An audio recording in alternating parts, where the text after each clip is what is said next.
everyone, my name is Akitunde Gemisela and I remain your fertility nurse. And over the weeks, I've been having a lot of questions about Clomid. And today I'm going to be telling you how you're going to know that the Clomid treatment you're having is actually working. So do stay tuned.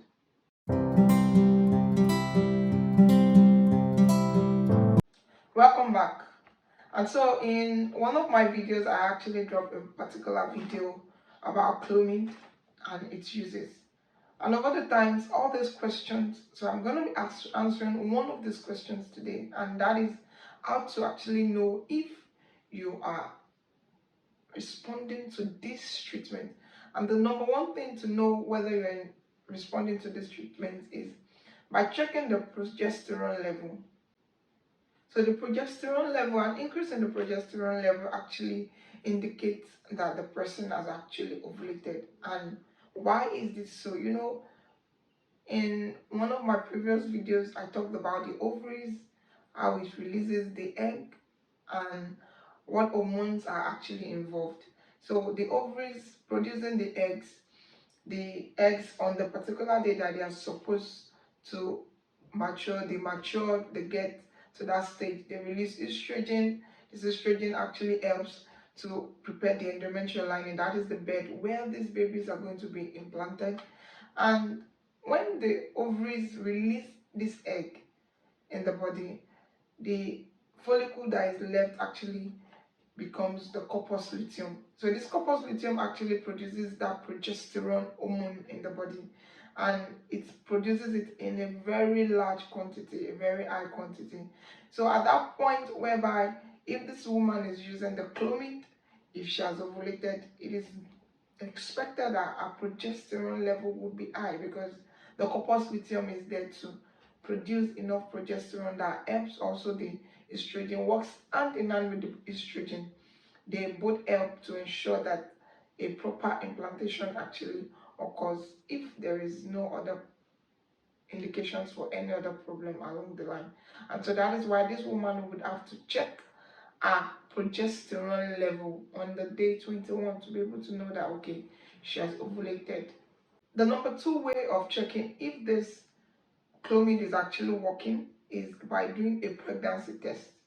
Because if the woman has a delayed cycle, like she was expecting that she was going to bleed, though we're not expecting her to bleed because she's on a treatment that we want her to achieve conception, so we do not even expect her to bleed at all.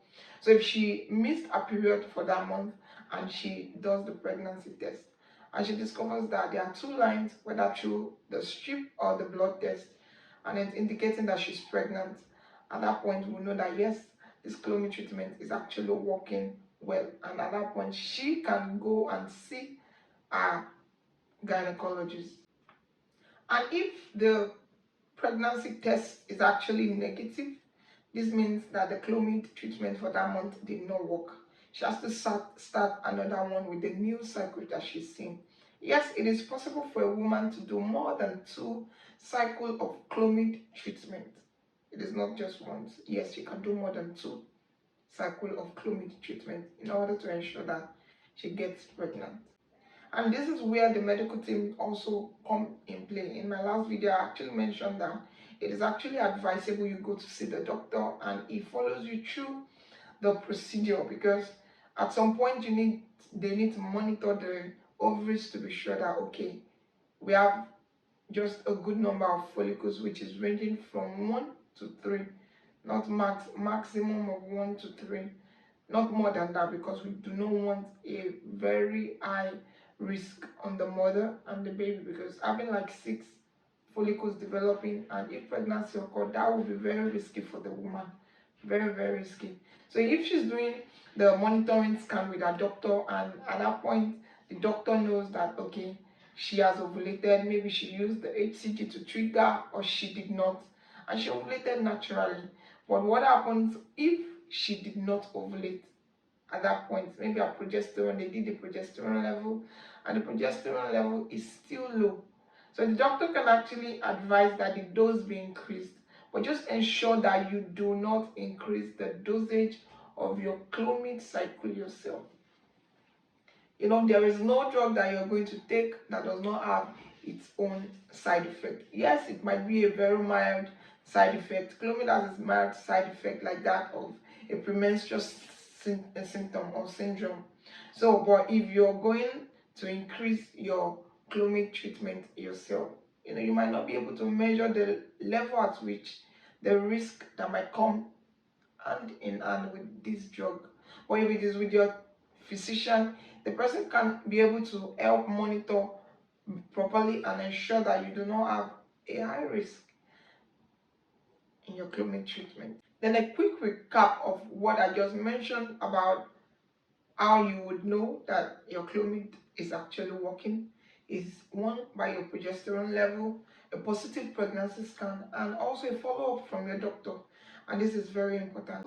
Like, share, and subscribe to this channel because I'll be bringing you a lot more and answering a lot of questions, diverse questions on miscarriage, progesterone level, why it's been difficult getting pregnant, what are those things we should do, what are the options we can look at, is it the IUI, is it the IVF, do we need to go for a donor, is the age a barrier? I will be discussing more of these things on this channel.